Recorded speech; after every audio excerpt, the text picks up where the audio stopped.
আর সারাদিন খুব দুষ্টুমি করতাম, ওই ট্রাইসাইকেল চালানো থেকে শুরু করে পাড়ায় ঘুরে বেরিয়ে এই রোড তার সঙ্গে ঝগড়া বিবাদে মারামারি করতাম বা যাই হোক। তো মা দুপুরবেলা আমাকে নিয়ে শুতেন, খাওয়ার পর মেঝেতে বাদুর পেতে শুতেন, শুয়ে আমাকে ঠান্ডা রাখার জন্য রবীন্দ্রনাথের কবিতা শোনাতেন। তখন চাওয়িকা বলে বইটা ছিল রবীন্দ্রনাথের, তারপরে মহুয়া বলাকা এইসব থেকে মা কবিতা পড়ে শোনাতেন। আর সেই কবিতা শুনতে শুনতে আমি ঘুমিয়ে পড়তাম। একটা সম্মোহনের মতো কাজ করতো। সেটা মনে হয় সেই থেকেই আমার ভেতরে একটা কবিতার প্রতি ভালোবাসা জন্ম নিল। ওই ছন্দবদ্ধ ওঠা পড়া, অন্তমিল, কবিতার ডিফারেন্সটা আমি বুঝি, কবিতাকে বুঝি কিন্তু লিখতে পারি না। অতটা পয়সা আমাদের ছিল না, বাবার এরা কাজ করতেন বটে, কিন্তু বাবা খুব সৎ মানুষ ছিলেন, যে কারণে তার কোনো উপরি রোজগার ছিল না, ওই বেতনের টাকাতেই আমাদের চলতো। সুতরাং বাড়তি টাকা ছিল না যে বই কিনে দেওয়া হয়। বঙ্কিমচন্দ্র পড়ে আমি প্রথম মুগ্ধ হই। আমার মা বাবা সেই দিয়ে খুব উদার ছিলেন। উদার এই কারণে ছিলেন যে তারা আমার উপর খুব একটা কখনোই কোনো রেস্ট্রিকশন চাপাতেন না। আমি পড়াশোনা করলে ভালো ছিলাম, কিন্তু করতাম না, করবো না বা পড়বো না, শিখবো না, এই ধরনের একটা ব্যাপার ছিল আমার ভেতরে। তার জন্য আমাকে কোনো শাসন টাসন করা হয়েছে এমন নয়। অনেক স্বাধীনতা আমি আমার মা বাবার কাছ থেকে পেয়েছি, বিস্তর স্বাধীনতা। এই যে স্কুলে প্রচণ্ড মার খেতাম স্কুলে দুষ্টুমির জন্য। আমার হাত যদি এখন ধরো তুমি দেখবে হাতও শক্ত, হাত যে শক্ত হয়ে গেছে সেটা ছেলেবেলায় মাস্টারমশাইদের বেত খেয়ে। শৃঙ্খলা বোধ যেটাকে বলে সেটা হয়তো সেরকমভাবে পালন করিনি, কিন্তু সংযমটা পালন করেছি। আমার মা বাবা তো প্রথম কথা আমার লেখার খুব বিরুদ্ধেই ছিলেন। একসময় বলেছিলেন যে সব ছেড়ে দাও, সব আজে বাজে কাজ না করে পড়াশোনা ঠিক মতো করো, অধ্যাপক হতে হবে। দিনের পর দিন বসে লিখছি, ঘাড় গুঁজিয়ে অক্ষরের পর অক্ষর সাজিয়ে লিখে যাচ্ছি। সে লেখা জনপ্রিয় হচ্ছে না, লোকে বুঝতে পারছে না, লোকে রিফিউজ করছে, গৃহীত হচ্ছি না। এই রিফিউজালটা তো আমাকে অনেকদিন সহ্য করতে হয়েছে, বহুদিন। লেখার প্রথম দিকে আমার লেখা তো গ্রহণযোগ্য ছিল না। নমস্কার, আড্ডা স্কোপে আজকে নতুন আরেকটা পর্ব নিয়ে আপনাদের সামনে হাজির হয়েছি আমরা। আজকের অতিথি সম্পর্কে কি বলবো, কতটা বলবো, পুরো ব্যাপারটা আর কি খুব বাহুল্য হয়ে দাঁড়াবে। কারণ আপনারা নিজেদের মতন করে তার সাহিত্য, তার জীবন, এগুলো আপনারা জানেন এবং চেনেনও। কিন্তু আজকের আলোচনায় যে আধুনিকতা, মনস্তত্ত্বের যে মনস্তাত্ত্বিক বিন্যাস এবং চিন্তাভাবনার গভীরতা, এছাড়াও জীবনকে উনি কিভাবে দেখেছেন, এগুলো আমাদের পাথেয় হয়ে দাঁড়াবে বলেই আমি মনে করছি। আশা করছি আজকের এই পর্ব আপনাদের খুবই ভালো লাগবে।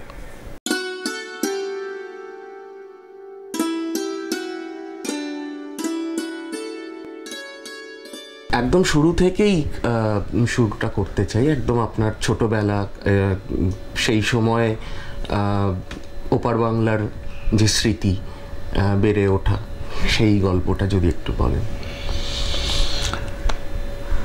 আমাদের পৈতৃক বাসভূমি ছিল বিক্রমপুরে। আমাদের গ্রামের নাম ছিল বাইনখাড়া। তো সেখানে আমি কখনো যাইনি। আমার জন্ম হয়েছিল ময়মনসিংহ শহরে, কারণ আমার দাদু চলে এসেছিলেন ওখানে মুক্তারি করতেন। আচ্ছা। আর উনি এক জমিদারের ছেলেকে পড়াতেন।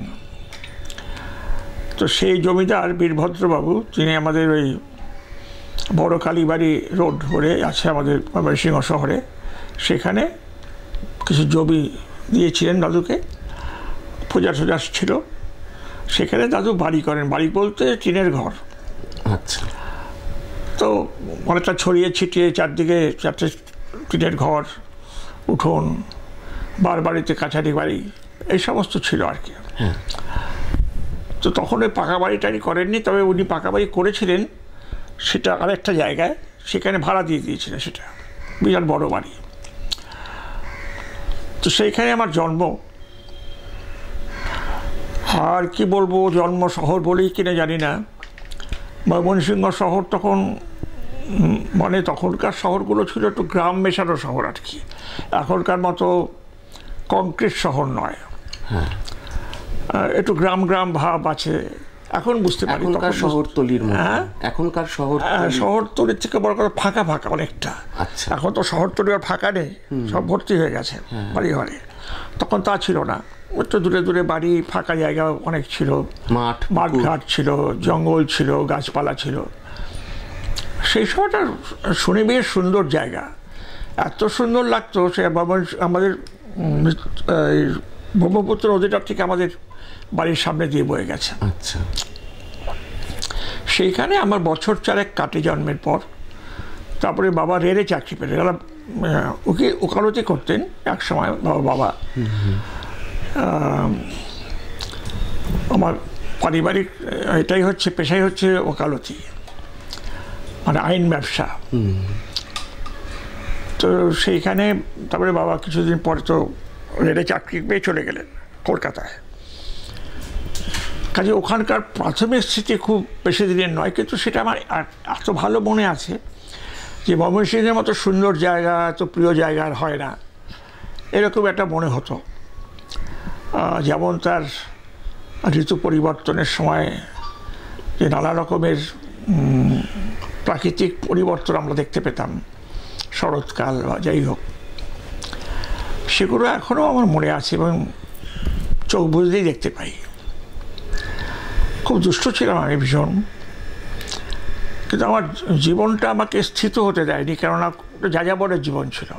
বাবার বদলির চাকরি, কলকাতায় প্রথম পোস্টিং, তারপরে আমরা চলে গেলাম কাটিহার, তারপর থেকে নানান জায়গায়, আসাম, বিহার, বহু জায়গায় আমরা ঘুরে বেরিয়েছি। কিন্তু ছেলেবেলাটা আমার ওই নানান রকম স্মৃতিতে ভরা এবং নানান রকম মানুষের সংস্পর্শে আসা, বহু রকম প্রাকৃতিক পট পরিবর্তন দেখা, আর নানা রকম পরিস্থিতি। এবং দুর্গাপূজা, এক এক জায়গায় এক রকম দুর্গাপূজা হতো, বাজার দর এক এক জায়গায় এক এক রকম। যেরকম বদরপুরে যখন আমরা ছিলাম, বদরপুরে মাছ খুব সস্তা, খুব সস্তায় মাছ পাওয়া যেত। সে 2 আনা 4 আনার মাছ কিনলেই একটা পরিবারের চলে যেত আর কি দুবেলা। সেসব নানান স্মৃতি আছে ছেলেবেলার। আর ময়মনসিংহের স্মৃতিটা খুব জীবন্ত। আপনি একটু আগে বললেন যে দুষ্টু ছিলেন ছোটবেলায়, ভীষণ। সেগুলো আর কি কোথাও গিয়ে যে সেই ছোটবেলাকার দুষ্টুমি বা কোথাও একটু স্বাধীনতা পেয়ে সেটাকে উপভোগ করা, সেগুলো কীরকম? আসলে দুষ্টুমিটা ঠিক উপভোগ করার জিনিস নয়। মা খুব শান্ত প্রকৃতির মানুষ ছিলেন, আশ্রম কন্যা সরোদেশ্বরী আশ্রমে তিনি থেকেছেন, পড়াশোনা করেছেন, ওখানেই বড় হয়েছেন। এই মা খুব শান্ত প্রকৃতির ছিলেন, কখনো গলা উঁচু করে কারোর সাথে কথা বলতেন না। তো সেই মা আমাকে সামলাতে পারতেন না, কিন্তু তার প্রগাঢ় স্নেহ আমাকে খানিকটা কন্ট্রোলে রাখতো আর কি। তো আমার মনে আছে আমার মা আমাকে যেটা দিয়েছিলেন সেটা হচ্ছে ওই খুব যখন ছোট ছিলাম, বছর 4 বছর 4.5 বছর বয়স, তখন আমরা মনোহরপুকুর রোডে থাকি, একটা দোতলা বাড়িতে, দোতলায় থাকি আমরা। সারাদিন খুব দুষ্টুমি করতাম, ওই ট্রাইসাইকেল চালানো থেকে শুরু করে পাড়ায় ঘুরে বেরিয়ে এই রোড তার সঙ্গে ঝগড়া বিবাদে মারামারি করতাম বা যাই হোক। তো মা দুপুরবেলা আমাকে নিয়ে শুতেন, খাওয়ার পর মাদুরে মেঝেতে মাদুর পেতে শুতেন, শুয়ে আমাকে ঠান্ডা রাখার জন্য রবীন্দ্রনাথের কবিতা শোনাতেন। আচ্ছা। তখন চাওয়িকা বলে বইটা ছিল রবীন্দ্রনাথের, তারপরে মহুয়া, বলাকা, এইসব থেকে মা কবিতা পড়ে শোনাতেন। আর সেই কবিতা শুনতে শুনতে আমি ঘুমিয়ে পড়তাম। সম্মোহক, একটা সম্মোহনের মতো কাজ করতো সেটা। মনে হয় সেই থেকেই আমার ভেতরে একটা কি বলবো, কবিতার প্রতি ভালোবাসা জন্ম নিল। ওই ছন্দবদ্ধ ওঠাপড়া, অন্তমিল, এবং তার ভেতরকার সব কথা মানে বুঝতাম না, কিন্তু একটা অন্য কোথাও নিয়ে যেত আমাকে। তো সেইটাই আমার ভেতরে একটা পরম সম্পদ হিসেবে কাজ করেছে।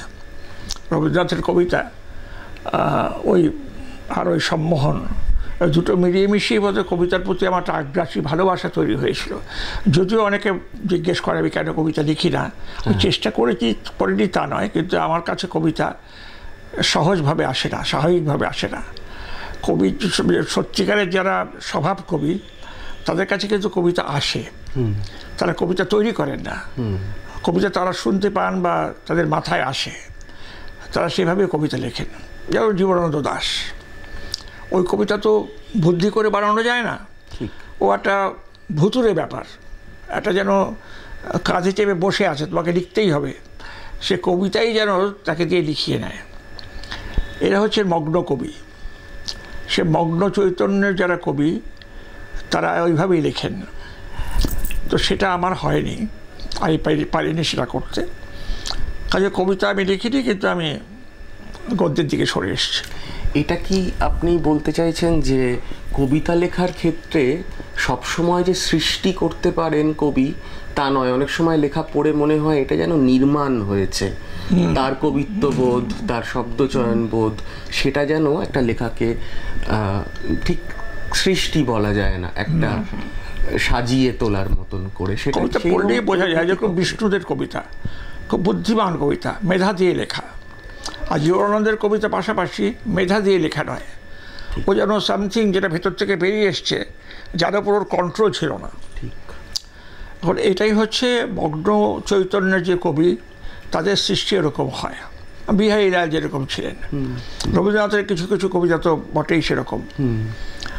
অনেক কবিতাই আছে রবীন্দ্রনাথের যেটা প্রচারমূলক বা উপদেশমূলক, সেগুলোর কথা বলছি না, কিন্তু যখন তিনি লেখেন যে চলেছে মন্থর তরীর বিরুদ্ধে স্বপ্নেতে বোঝাই, তখন বুঝি এটা একটা মগ্ন চৈতন্য থেকে আসছে। এই কবিতার ডিফারেন্সটা আমি বুঝি, কবিতাকে বুঝি কিন্তু লিখতে পারি না। গদ্যের ক্ষেত্রে যেটা অনেক সহজভাবে আসে। আর এই যে লেখার ক্ষেত্রে মানুষ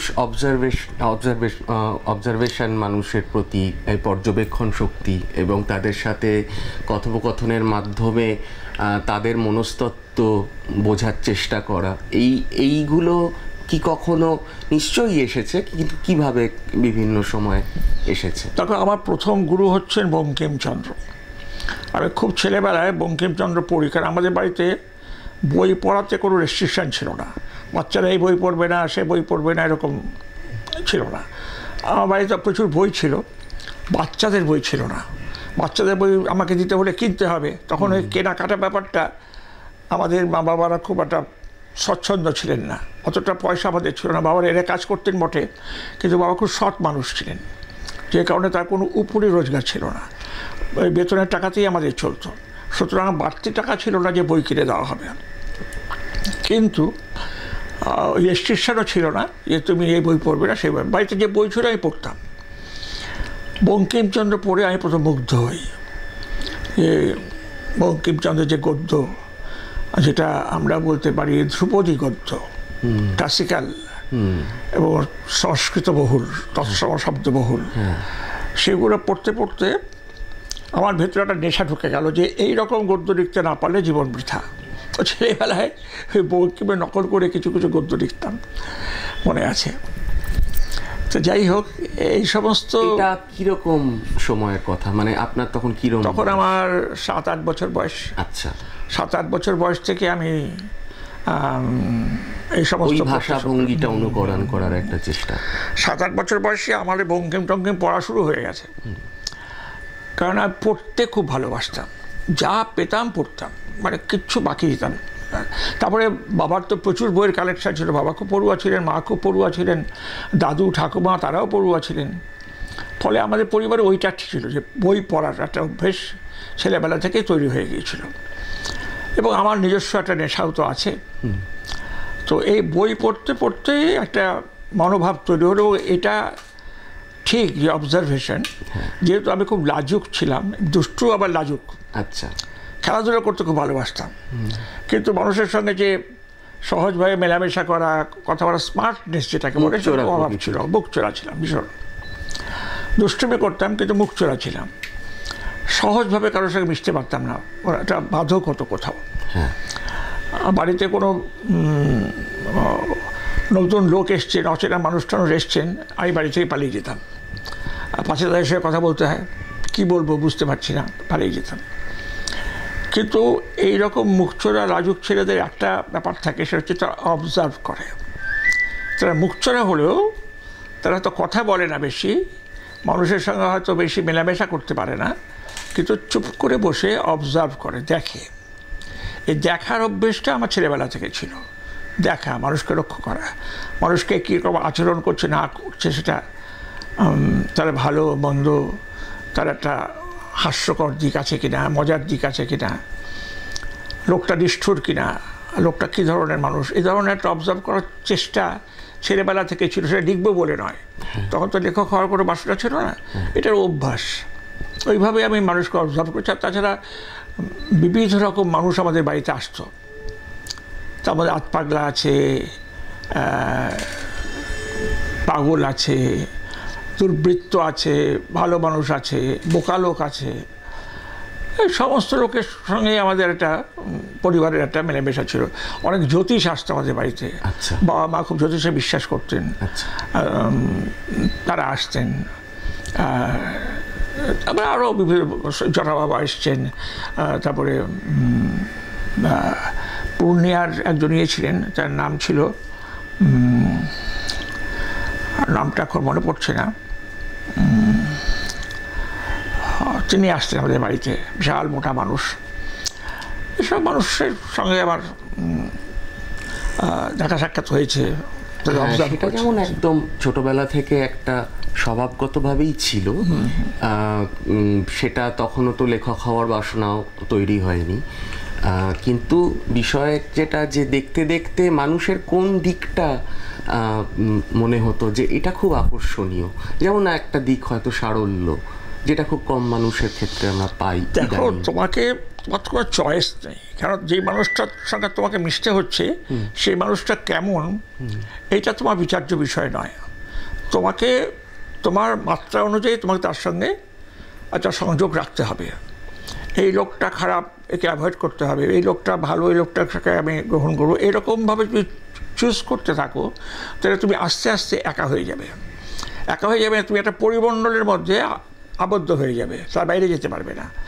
আমার এই চয়েসটাও ছিল না, যে কারণে আমাদের কাছে যে মানুষ এসছে সে মানুষকে গ্রহণ করতে হয়েছে, তবে সতর্কভাবে। কারণ আর সে কীরকম মানুষ, যখন জানতে পারি যে লোকটা ঠক, জোচ্চোর বা তেমন ভালো মানুষ নয়, সেরকম মানুষকেও তোমাকে তো সময় দিতে হবে, অ্যাকসেপ্ট করতে হবে, তার সাথে যোগাযোগ রাখতে হবে, কারণ এছাড়া তোর উপায় নেই। কারণ তোমাকে, তোমার পরিমণ্ডলে যত মানুষ আছে সব মানুষকে বাছাই করে নিতে গেলে তো খুব মুশকিল, সে তুমি নিতে পারবে না। ঠিকই, তোমার সঙ্গে তোমার যে বস, তোমার যে উপরওয়ালা, দেখা গেল সে এত লোকটা কোনো সুবিধের নয়, তোমাকে তো চাকরি করতে হবে, তাই না? তার আন্ডারে চাকরি করতে হবে, সুতরাং তোমাকে অ্যাকসেপ্ট করতেই হবে তার ভালো মন্দ সব কিছু। আর রবীন্দ্রনাথের একটা কথা আছে যে ওই যে আমারে দেখিবারে পায় অসীম ক্ষমায় ভালো মন্দ মিলায় সকলেই। আচ্ছা, আমার ভালোও আছে, আমার ভেতরে মন্দও আছে। এই ভালো মন্দ মিলিয়ে যদি তুমি আমাকে গ্রহণ করতে না পারো তাহলে তোমার গ্রহণটা সার্থক হবে না। আমার ভালোও গ্রহণ করো, আমার মন্দও গ্রহণ করো। তো সেইভাবেই আমরা মানুষের সঙ্গে যদি মিশি তাহলে আমি লাভবান হব, আমার অবজারভেশন সার্থক হবে। নইলে আমি যদি শুধু ভালো মানুষদের সঙ্গে মেশার চেষ্টা করি তাহলে আমার অভিজ্ঞতাটা সম্পূর্ণতা লাভ করবে না। একটা কথা বলে অনেক সময় শুনেছি, মানে আমি যখন আমার থেকে ছোটদের ঠিক বৃষ্টি পড়ছে বা সুন্দর কালো মেঘ করেছে সেটা দেখার জন্য ডাকছি, বা এই যে সোদা গন্ধটা আসছে, মানে দূরে কোথাও বৃষ্টি হচ্ছে, অনেককে বলতে শুনেছি যে ওকে ওর মতন করে অনুভব করতে শিখতে দাও। তো আমার সবসময় মনে হয়েছে যে একটু বোধহয় পথ দেখিয়ে দেওয়াটা কোথাও প্রয়োজনীয়। আপনার কথা শুনে মনে হচ্ছে যে একদম ছোটবেলা থেকে একটা বাচ্চা যদি একদম নিজের মতন করে তার চারপাশের প্রকৃতি, মানুষ, তাদেরকে অনুভব করতে শেখে, কারোর দেখানো পথে নয়, সেটা বোধহয় অনেক পিওর হয়। আমার মা বাবা সেই দিয়ে খুব উদার ছিলেন। উদার এই কারণে ছিলেন যে তারা আমার ওপর খুব একটা কখনোই কোনো রেস্ট্রিকশন চাপাতেন না। আমি পড়াশোনা করলে ভালো ছিলাম, কিন্তু করতাম না, পড়বো না বা পড়বো না, শিখবো না, এই ধরনের একটা ব্যাপার ছিল আমার ভেতরে। তার জন্য আমাকে কোনো শাসন টাসন করা হয়েছে এমন নয়। অনেক স্বাধীনতা আমি আমার মা বাবার কাছ থেকে পেয়েছি, বিস্তর স্বাধীনতা। এই যে স্কুলে মার খেতাম, প্রচণ্ড মার খেতাম স্কুলে দুষ্টুমির জন্য। আমার হাত যদি এখন ধরো তুমি দেখবে হাতও শক্ত, হাত যে শক্ত হয়ে গেছে সেটা ছেলেবেলায় মাস্টারমশাইদের বেত খেয়ে, প্রচণ্ড বেত খেতাম।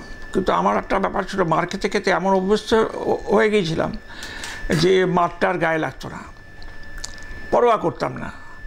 মানে বেপরোয়া দুষ্টু বলতে যা বোঝায় ঠিক তাই, শাস্তির ভয়ে দুষ্টুমি করবো না এমন নয়। মনে আছে ক্লাস 2-তে ভর্তি হয়েছিলাম স্কুলে। তো 3 থেকে যখন 4-এ উঠি,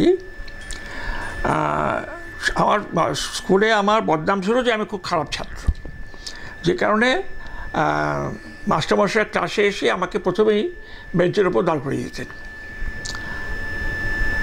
আর তাছাড়া পড়া না পারলে মারতো ছিল। কিন্তু আমার একটা ব্যাপার ছিল, পড়া যে করছি না তা কিন্তু নয়।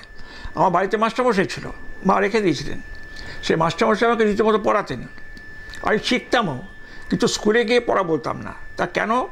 কারণ হচ্ছে আমার যারা বন্ধু বান্ধব তারা সব খারাপ ছাত্র, তারা পড়তো না এবং তারা রোজ মার খেত। তাদের সঙ্গে সহমর্মিতাবশত আমি ক্লাসে পড়া জেনেও পড়া বলতাম না, মার খেতাম, বেঞ্চের উপর দাঁড়াতাম, বুকনি খেতাম, সব হতো।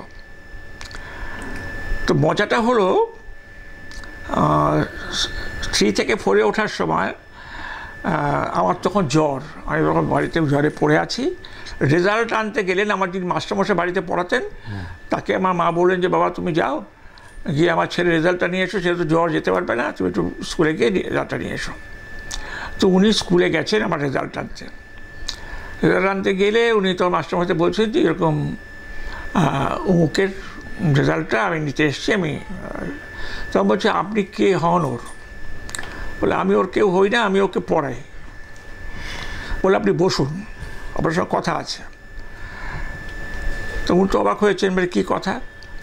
বলে এই ছেলেটা আমাদের মারা দুষ্টু ছেলে, এ কোনোদিন পড়া পারে না, ক্লাসে কোনোদিন পড়া পারে না, প্রত্যেক দিন মার খায় এবং শাস্তি পায়, কিন্তু রেজাল্টে দেখা যাচ্ছে ছেলে সেকেন্ড হয়েছে, এটা কি করে সম্ভব হলো? তখন মাস্টারমশাই বললেন যে ও তো পড়া করে, ওকে তো আমি পড়া করে, কিন্তু পড়া কেন বলে না আমি সেটা বলতে পারবো না, কিছু লেখাপড়া জানেও করে এবং সব উত্তর পারে, অঙ্ক পারে। বলে হ্যাঁ, আমরা তো অবাক হচ্ছি যে কী করে সেকেন্ড হলো, যে ছেলে কোনোদিন ক্লাসে একটা পড়া পারে না, সে কী করে পরীক্ষায় সেকেন্ড হলো এটা বুঝতে পারছি না। যদিও সেকেন্ড হওয়া আমারও একবারই, তারপরে আর সেকেন্ড হয়ে যায়, তারপরে স্কুলই ছুট হয়ে গেল। যেখানে যাই, যেখানে বাবা বদলি হয়ে যায় সেখানে স্কুল থাকে না, বা স্কুলে ভর্তি নেয় না, নানা রকম বায়নাক্কা।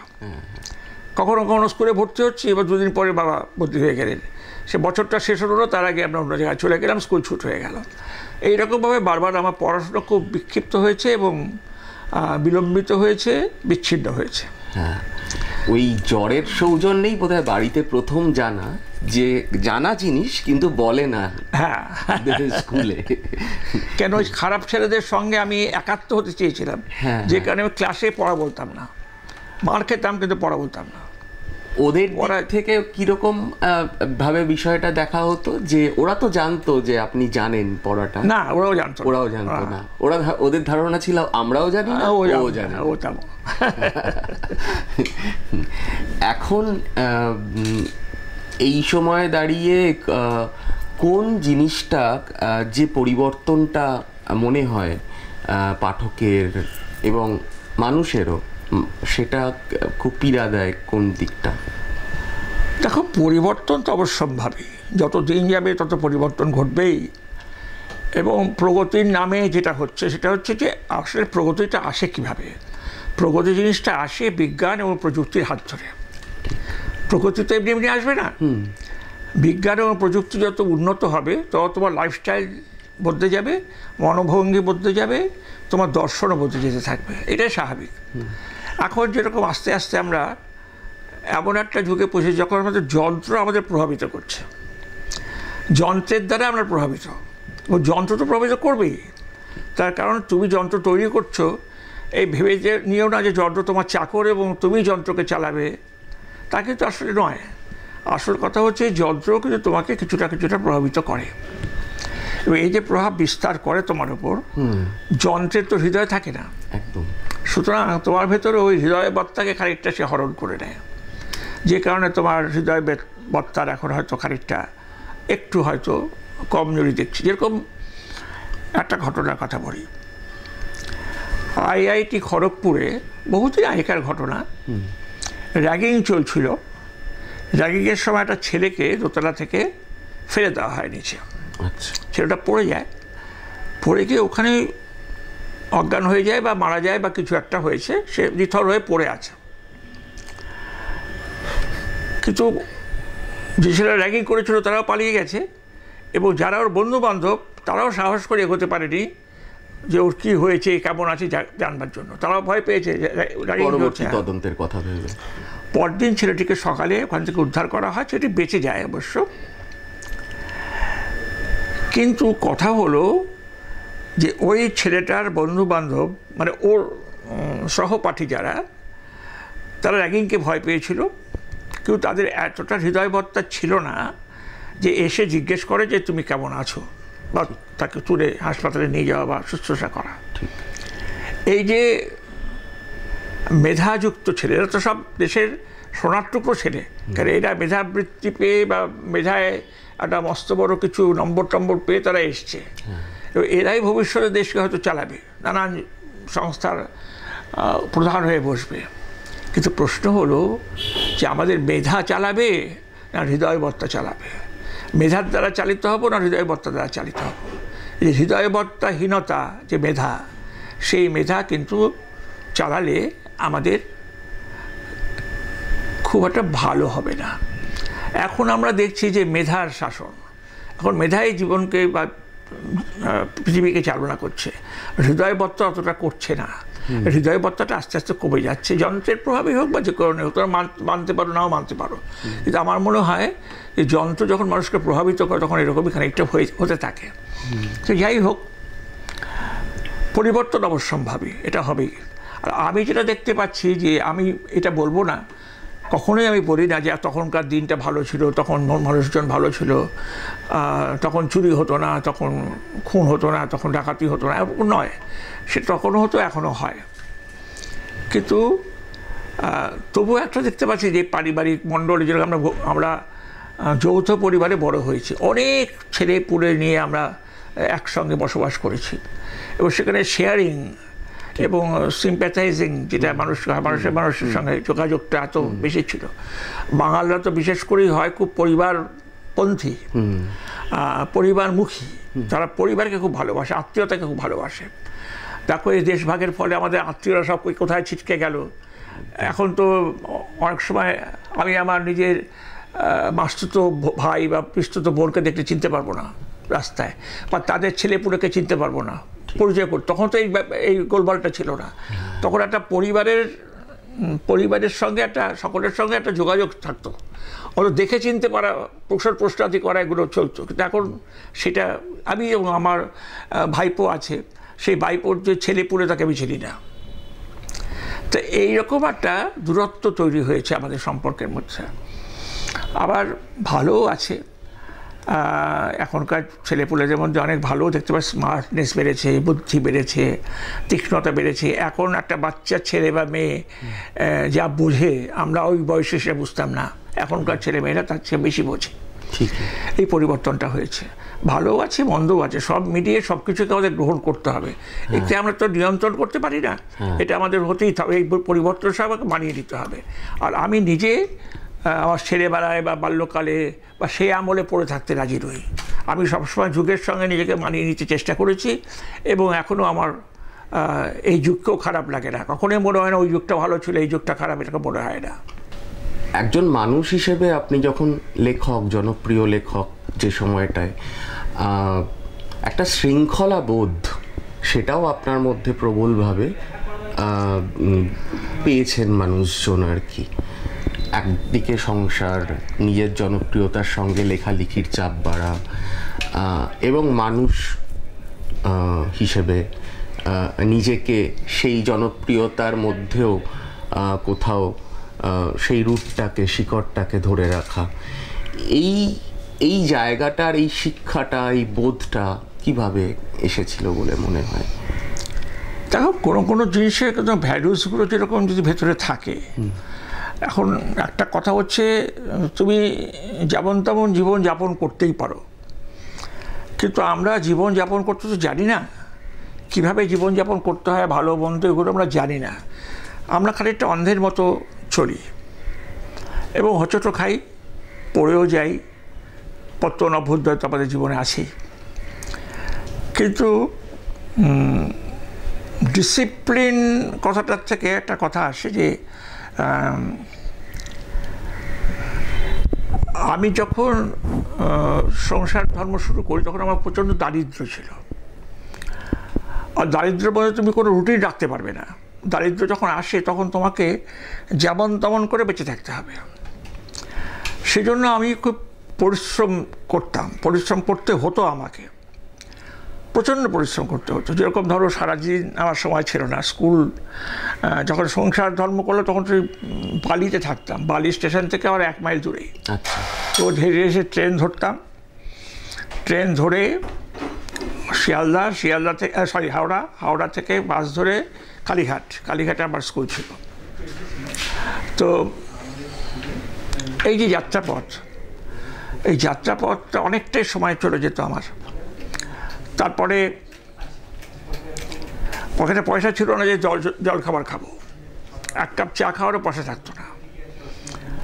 তো এইরকম করে আমার দিনের পর দিন খিদে পেলে জল খেতাম, জল খেয়ে খিদে মারতাম, দিনের পর দিন কেটেছে। রাত্রিবেলা বাড়িতে ফিরতাম।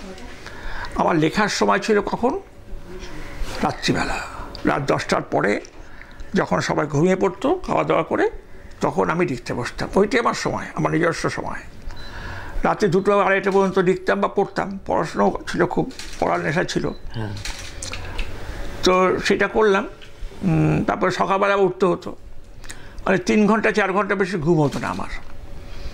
আর তারপরে বাজার হাট থেকে শুরু করে, আমার মেয়ে তখন ছোট, তার 9 বছর পরে আমার ছেলে হয়েছে, তাদের আমার সময় দিতে হতো। এইরকমভাবে আমি বড় হয়েছি, জীবনযাপন করেছি। শৃঙ্খলা বোধ যেটাকে বলে সেটা হয়তো সেরকমভাবে পালন করিনি, কিন্তু সংযমটা পালন করেছি। এই সংযমটা আমার ছিল এবং আছে, সেটা আমি নিজের উপর খানিকটা আরোপ করতে পেরেছি, এটা বলতে পারো। হ্যাঁ, এখান থেকে আমরা শৃঙ্খলাবোধ বলি ঠিকই, কিন্তু তার মধ্যে খুব সূক্ষ্মভাবে সংযম কথাটার একটা উপস্থিতি রয়েছে, এবং সংযমটা পুরো মাত্রায় না এলে হয়তো শৃঙ্খলাবোধ তৈরি হবার কথাই নয়। আসলে নিজের উপর রাশটা না, এটা হচ্ছে জীবনের সবচেয়ে বড় কর্তব্য। নিজেকে উপর রাশ টেনে ধরা, লাগাম ধরা, অর্থাৎ নিজেকে তুমি কতখানি স্বাধীনতা দেবে, কতখানি সুয়ের অধীন হবে, কতটা কুয়ের অধীন হবে, এটা তোমার উপর নির্ভর করছে। সুতরাং তোমাকে এই সু আর কুটা বেছে নিতে হবে এবং তারপরে তোমাকে জীবনযাপন করতে হবে। লেখা শুরু করার পর বিভিন্ন বয়োজ্যেষ্ঠ লেখকদের সাথে পরিচয় হচ্ছে, চাকরির ক্ষেত্রে হচ্ছে, একই লেখার পটভূমিতে দাঁড়িয়ে হচ্ছে।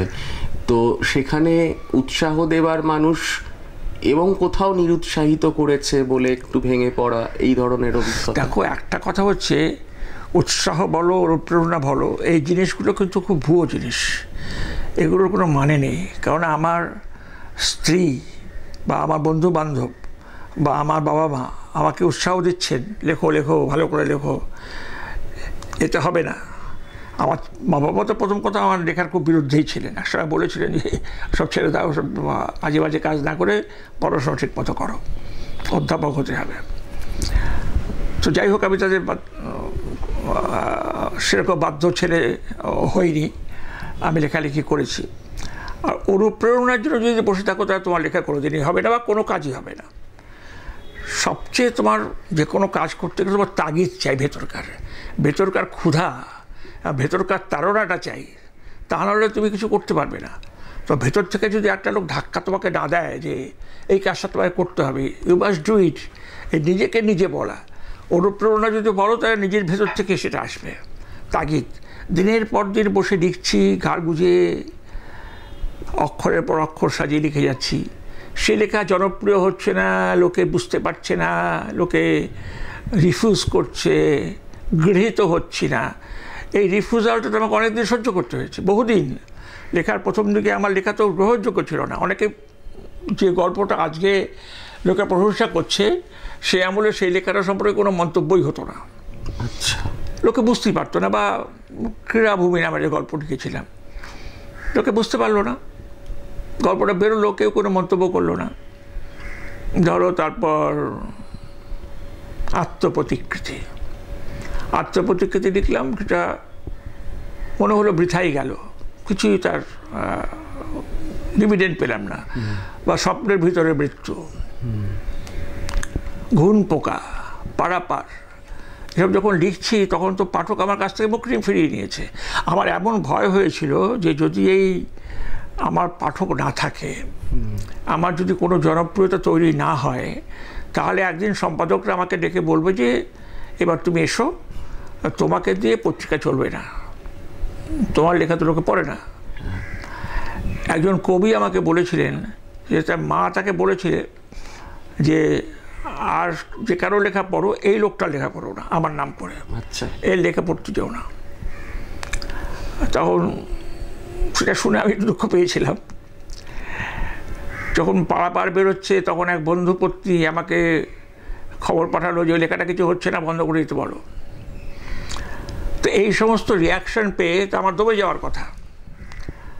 আমার তো লেখনী ত্যাগ করার কথা তখনই, কিন্তু সেটা আমি করিনি একটাই কারণে, যে আমার মনে হয়েছে যে আমার লেখা তো আমাকে লিখতে হবে, আমি তো অন্য কারোর মতো লিখতে পারবো না। আর আমি কোনোদিনই পয়সার জন্য বা খ্যাতির জন্য কিন্তু লিখে দিই, এই সোজা কথা বলি, যে আমার পয়সা হবে, আমার খ্যাতি হবে, এই বাসনা কিন্তু আমার কোনোদিন ছিল না। আমি শুধু চেয়েছি যে আমার লেখাগুলো আমাকে লিখতে হবে, তাগিদ, আচ্ছা, ভেতরকার তাড়না। আচ্ছা, আমি এইভাবেই বলতে চাই কথাগুলো। আমি আর পাঁচজনের মতো বলছি না, আমি আমার মতো করে বলছি। এই জেদটা আমার ভেতরে ছিল, এই জেদটা আমার ভেতরে এখনও কাজ করে, যে আমার মতো করে আমি লিখব, কারোর কথার দ্বারা আমি চালিত হব না কখনো। ধীরে ধীরে ধীরে ধীরে অবস্থান্তর ঘটেছে, পাঠকের পরিবর্তন ঘটেছে, লেখকের পরিবর্তন ঘটেনি, পাঠকের পরিবর্তন ঘটেছে। পাঠক এখন ঘুণ পোকা পড়ে, ঘুণ পোকা এখনো বেঁচে আছে, ছাপা হয়। এটা আমার কাছে একটা মস্ত বড় পুরস্কারের মতো, যে ঘুণ পোকা আগে বিক্রি হতো না, লোকে ছুতো না, কোনো মন্তব্য করতো না, বা মন্তব্য করলেও বিরূপ মন্তব্য করতো, সেই বই আজও আছে যে বাজারে, এটি আমার কাছে একটা মস্ত বড় পুরস্কার বলে মনে হয়। আমার পাওনা তো এটুকুই, এর চেয়ে বেশি আর কি পাওনা। একদমই। গ্রহণযোগ্যতা শব্দটার থেকে অনেক বেশি মনে হয়েছে আমার যা বলার আমাকে বলতে হবে, আমার মতো করে। আমি আর কারো মতো করে বলতে রাজি নই। হ্যাঁ, এবার এইটা যে আজকের একটা অভিজ্ঞতা এবং এতদিনের পথ চলার পর মনে হচ্ছে, যেটা শুনতে গিয়ে বয়সের কারণে একটা খুব সমর্থনও তৈরি হচ্ছে ভেতরে, কিন্তু আবার এটাও মনে হচ্ছে যে এমন একজন বলল যে তুমি কিন্তু লেখাটা ছেড়ো না, এবং সেটা কোথাও গিয়ে সেই মানুষটা থেকে সরে এসে রাস্তা দিয়ে যেতে যেতে কোথাও মনে হচ্ছে যে উনি যখন বললেন তাহলে কিছু হচ্ছে। তো এই বোধটা তো না, প্রশংসা বা নিন্দা অবস্থায় এগুলো আমাকে প্রতিদিন, আচ্ছা, একেবারেই আমাকে, এবং নিন্দার ক্ষেত্রেও তাই একই। আচ্ছা, নিন্দা প্রশংসা দুটোই আমি একদম অত্যন্ত নির্বিকারভাবে নিতে পারি। নিন্দা করলেও আমার কিছু যায় আসে না, আর প্রশংসা করলেও আমার তেমন কিছু যায় আসে না। যেরকম একটা ঘটনার কথা বলি, একদিন দেশ পত্রিকায় একটা সংখ্যায় আমার গোটা 3 উপন্যাস নিয়ে কেউ একটা আলোচনা করেছে। তো সেই আলোচনাতে আমাকে নিন্দাবন্ধ করা হয়েছে, এটা বেয়ে লিখেছি যারা। তো দেশ পত্রিকাটা বেরিয়েছে, আমি জানিও না সে বেরিয়েছে বলে। আমি দেশ পত্রিকাতে চাকরি করি, আমি সেখানে গেছি। বসে সকালে আমি ওই দেশ পত্রিকায় অফিসে ঢুকেই আগে ওই টেলিগ্রাফটা নিতাম, নিয়ে ওই পাজেলগুলো করতাম, আর ওই স্ক্র্যাম্বল করা, আনস্ক্র্যাম্বল করা, ওগুলো করতাম আর কি, ওগুলো আমার নেশা ছিল। তো জয় গোস্বামী আমাকে এসে বলল যে শিশুদা, এবার দেশ পত্রিকাটা পড়েছে, খুব রেগে আছে। আচ্ছা। সেখানে অমুকে আপনার 3টি উপন্যাসকে খুব গালাগাল দিয়েছে। তাই আমি বললাম তাই নাকি? বলে আমি আবার ঠিক আছে, এবার ঠিক আছে তাহলে আবার ওটা করছি। জয় করে গেল। আমি বলছি আপনাকে, আপনার উপন্যাসটাকে গালাগাল দিয়েছে, নিন্দে করেছে, আপনি নির্বিকার হয়ে বসে আছেন, আপনি কী ধাতুতে তৈরি, আপনি দেখবেন না কী লিখেছে। তা আমি ওদের তাকিয়ে বলে লিখেছে তো লিখেছে, কী আছে? খুব রেগে গেল, আপনি কীরকম মানুষ। তারপরে আমি ঠিক আছে ঠিক আছে, তুই বলছো আনানো। আমি দেখলাম, আমি যে পড়েছে দেখলাম হ্যাঁ একটু গালাগাল করেছে। তাই আবার সে দেখে আমি আবার কাজ করছি। তো ও বলছে আপনার রিয়াকশান হচ্ছে না কেন, আপনার কোনো রিয়াকশান নেই কেন, আপনি রেগে যাচ্ছেন না কেন? আমি বলি ভাই জীব যার পড়ে খারাপ লিখেছিস তো খারাপ লিখবেই, এতে আমার রিয়াক্ট করার কী আছে? তো আমাদের খুব অনেকক্ষণ তাকিয়ে ঠাকি রইল, কিছু অভিমান প্রকাশ করলো, চলে গেল। তাই বললাম যে আমার এরকমই রিয়াকশান হয়, খুব একটা কিছু হয় না। করেছে ঠিক আছে, তার ভালো লাগেনি বলেছে, অসুবিধা কিছু নেই। আমি আমার লেখা লিখতে পেরেছি। আমার কাছে এটাই মনে হয় যে আমি আমার লেখাটা লিখতে পারলাম কিনা, সেটা গ্রহণযোগ্য হলো কিনা কারো কাছে, বা কারো কাছে সে ফেলে দাও, অসুবিধে নেই, কিন্তু আমি আমার লেখা লিখেছি। আপনি এমন একটা মনস্তত্ত্বের কথা বলছেন যেটা 2025-এ দাঁড়িয়ে সাইকিয়াট্রিস্টরা বলেন যে মস্তিষ্কই সব, মন বলে কিছু নেই। মস্তিষ্কই আসলে বলে যে তোমার অপমানিত হওয়া উচিত, তোমার সম্পর্কে এটা লিখেছে, বা বলে যে তোমার কিছু মনে করা উচিত না, ওনার খারাপ লেগেছে তাই উনি বলেছেন। এইটা আপনার সমসাময়িক অন্যদের মধ্যে খুব কমই পেয়েছেন নিশ্চয়ই, কারণ মানুষের এটা ইনহেরিট করা সহজ না। এই মানসিক এই বেকারত্বটা আমাকে অর্জন করতে হয়েছে। কারণ আমি যখন লিখেছি, লিখতে গিয়ে বুঝতে পেরেছি যে আবার লেখা সহজ পাচ্য হবে না, সহজ গ্রাহ্য হবে না। তার একটা কারণ হচ্ছে তার মধ্যে ভাষাগতভাবে অনেক পরীক্ষা নিরীক্ষা থাকে, তার শৈলীতে অনেক পরীক্ষা নিরীক্ষা থাকে, কখনো কখনো তার মধ্যে অনেক অদ্ভুত অলৌকিক ঢুকে যায় লেখার মধ্যে।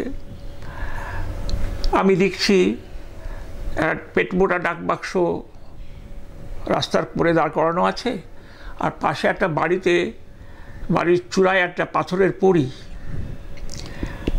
আমি লিখছি যে রাত্রিবেলা বোধ হয় গভীর রাতে ওই পরীটা এই ডাকবাক্সটার কাছে উড়ে আসে, ডাকবাক্সের সঙ্গে তার একটা ভালোবাসা হয়, কিংবা ডাকবাক্সটাই হয়তো গটগট করে হেঁটে ওই পরীটার কাছে চলে যায়। এ ধরনের কথা লিখলে তো সকলের কাছে খুব গ্রহণযোগ্য হবে না, কিন্তু আমি যখন এগুলো মনে হয় আমি তখন লিখে ফেলি। সুতরাং তুমি রাস্তা দিয়ে একটি মেয়ে হেঁটে যাচ্ছে, তাকে মনে হচ্ছে কচি সন্ন্যাসিনীর মতো হেঁটে যাচ্ছে। এখন এই যে উপমাটা আমি দিলাম, এটা সকলের কাছে গ্রহণযোগ্য হবে কি? না, হবে না। সুতরাং আমাকে আমার মতো লিখতে হবে। লোকের কি ভালো লাগবে সেটা যদি ভেবে লিখি তাহলে মুশকিল, তাহলে আমি আর আমার লেখে লিখতে পারবো না।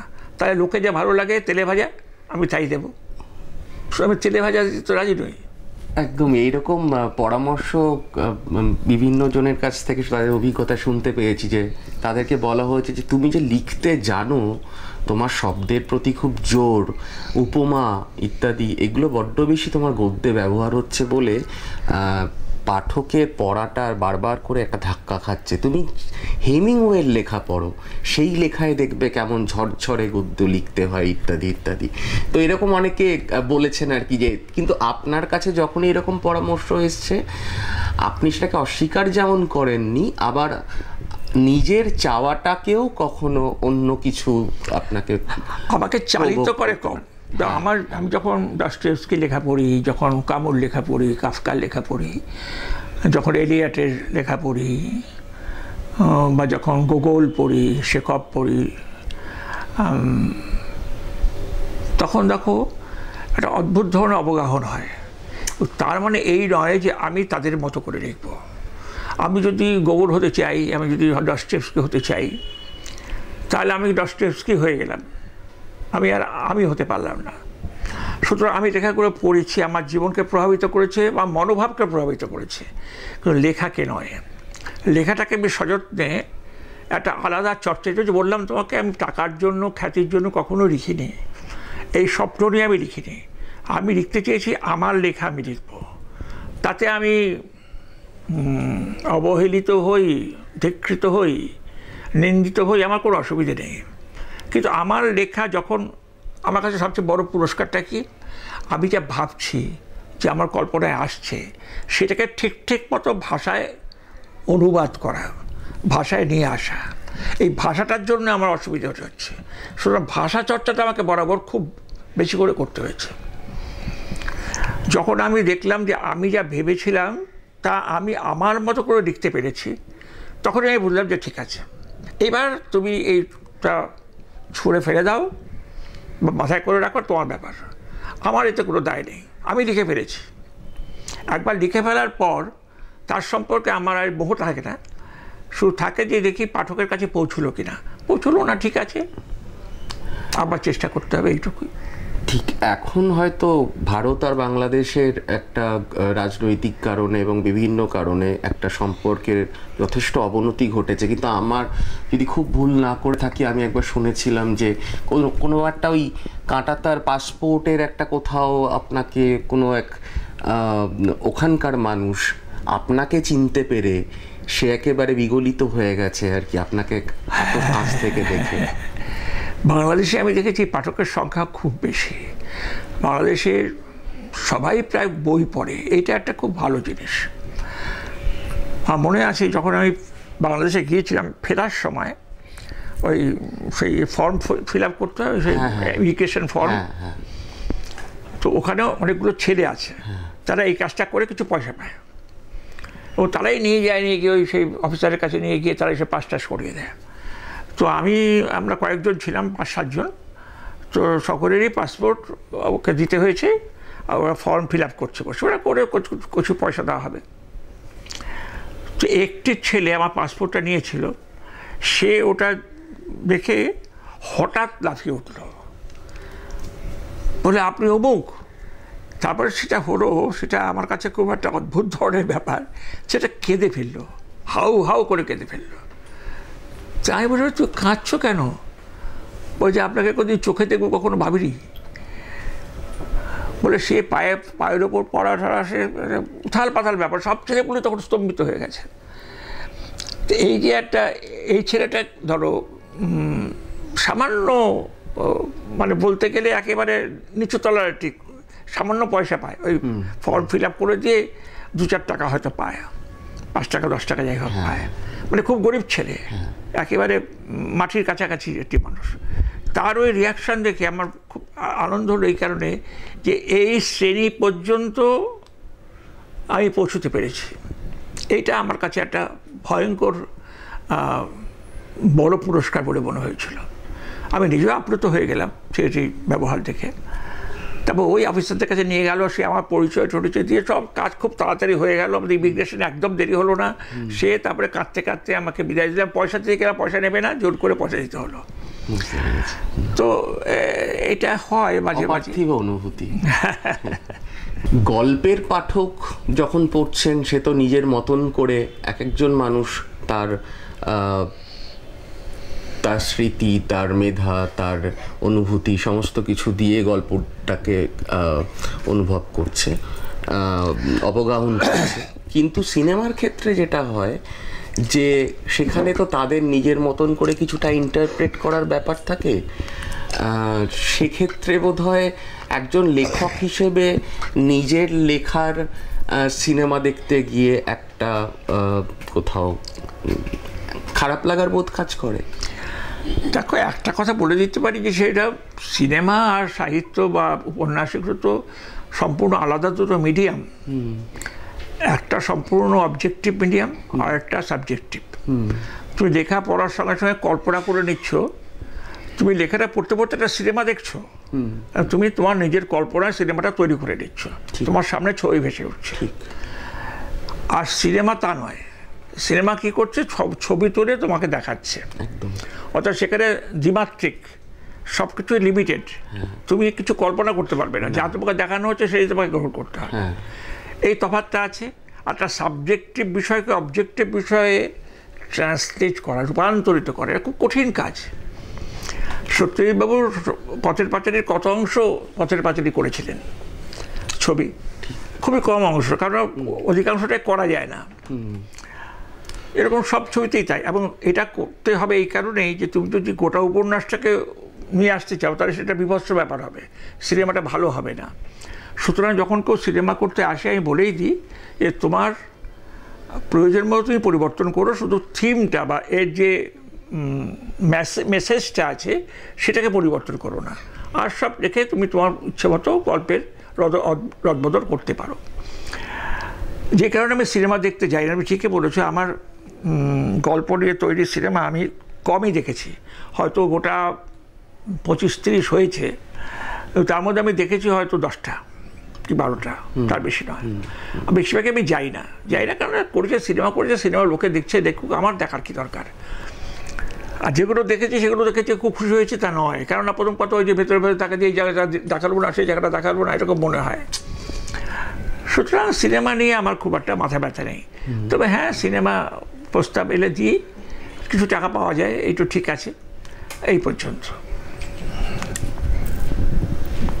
ঠিক আছে। কার আমাদের এখন আপনার দিক থেকে যারা নতুন লিখছে, যারা নতুন এবং ওই দিকটা যে ওই নাম অর্থ এর বাইরে গিয়েও যে তাদের মধ্যে একটা একাকিত্ব বোধ তৈরি হচ্ছে, যে একটা কোথাও হীনমন্যতা তৈরি হচ্ছে, লড়াই তৈরি হচ্ছে, তো এইগুলোকে আপনার পরামর্শ কি এই তাদের ক্ষেত্রে? দেখো, একটা কথা তোমাকে বলি, পৃথিবীতে যত জনসংখ্যা বাড়ছে তত মানুষের নিঃসঙ্গতা বাড়ছে। গায়ে গায়ে মানুষ, কিন্তু দেখবে প্রত্যেকটা মানুষ যেন এক একটা বেলুনের মধ্যে রয়েছে, বুদবুদের মধ্যে রয়েছে। পরস্পরের সঙ্গে যোগাযোগ নেই, ভালোবাসা নেই, টান নেই, এবং মত বিনিময় নেই, বাক্য বিনিময় নেই। আর মানুষের নিঃসঙ্গতা আসে যখনই তুমি ওই একটা মানুষকে তোমার মতো করে তৈরি করে নিতে চাইছো। এই মানুষটা আমার পছন্দের মতো হচ্ছে না কেন? এটা তো হবে না, তোমার পছন্দ মতো লোকটা হবে না। লোকটা একটা অন্য জায়গা থেকে এসছে, অন্য হেরিটেজ থেকে এসছে, সুতরাং সে তোমার পছন্দ মতো নাও হতে পারে। এখন স্বামী স্ত্রীর ঝগড়া হচ্ছে, স্বামী স্ত্রীর কাছে যা চাইছে তা পাচ্ছে না, স্ত্রী স্বামীর কাছে যা চাইছে তা পাচ্ছে না, ফলে স্বামী স্ত্রীর মধ্যে মনমিল হচ্ছে, ডিভোর্স হয়ে যাচ্ছে। এখন ডিভোর্সের সংখ্যা বেড়ে গেছে। আর এক সময় দেখা গেছে যে বিলেত ফেরত বিশাল বিদ্বান স্বামী, কৃতি স্বামী, গ্রামের একটা আনপড় বধূর সঙ্গে তার বিয়ে হয়েছে।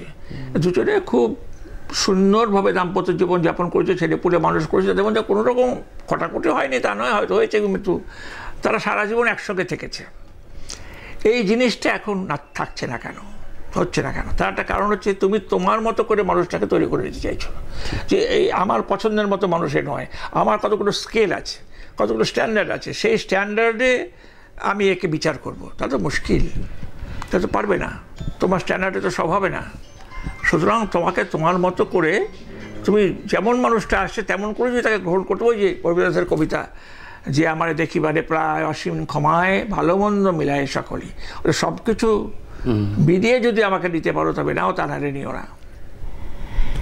রবীন্দ্রনাথ অনেক দিন আগে লিখে গেছেন, তা সত্ত্বেও এক প্রবল বিষয় নিয়ে আমার জিজ্ঞেস করতে ইচ্ছে করছে যে এই চূড়ান্ত আধুনিকতাটা আপনার বয়সের সাথে সাথে তৈরি হওয়া, নাকি এটা একটা অসম্ভব আশীর্বাদের মতন ছিলই আপনার লেখার শুরুর জীবন থেকে? আমার জীবন যাপনটাও তো এরকমই, যে কারণে আমি কখনোই ধরো একটা বোকা লোক, বুদ্ধু, অর্বাচীনের মতো কথা বলে, কেউ সহ্য করতে পারে না, কিন্তু আমি তার কথা শুনি। হয়তো খুব বেশিক্ষণ শুনতে ভালো লাগে না, কিন্তু শুনি, বুঝবার চেষ্টা করি। অর্থাৎ আমি লোকটাকে একেবারে বাদ দিতে চাই না, লোকটাকে খারিজ করে দিতে চাই না। যে কোনো লোকই আসুক না কেন, সে ভালো হোক মন্দ হোক, আমি তাকে খানিকটা প্রশ্রয় দিই, কেননা এটা আমার স্বভাবের ভেতর আছে। আমি লোককে সহ্য করতে পছন্দ করি। হয়তো খুব খারাপ লোক হলে বা খুব ঠকানোর চেষ্টা করছে বা মাথায় হাত বুলিয়ে নেওয়ার চেষ্টা করছে, এরকম হলে একটু মুশকিল। তো মাথায় হাত বোলায়, আমি ঠকি না তা নয়, অনেকেই ঠকায়। মাতালকে পয়সা দেওয়ার মতো কাজ আমাকে করতে হয়েছে, কি করব, করা যায় অনেক সময়, পারা যায় না। খুব ভালো কবিতা লিখে এটি ছেলে কিন্তু মাতাল, অসুস্থ হয়েছে, কি করব, তাকে পয়সা না দিলে সে না খেয়ে মরবে। তো এরকম তোরও একটু প্রশ্রয় আমার আছে আমার ভেতরে। আর উদারতা যদি বলো, ঠিক উদারতা বলবো না, আমার স্বার্থ কাজে লাগে। যেরকম মানুষকে যদি আমি গ্রহণ করতে না পারি, তাহলে আমি কাকে নিয়ে লিখবো? সেটাই, এতে নিয়ে তো লিখতে হবে, তাই না?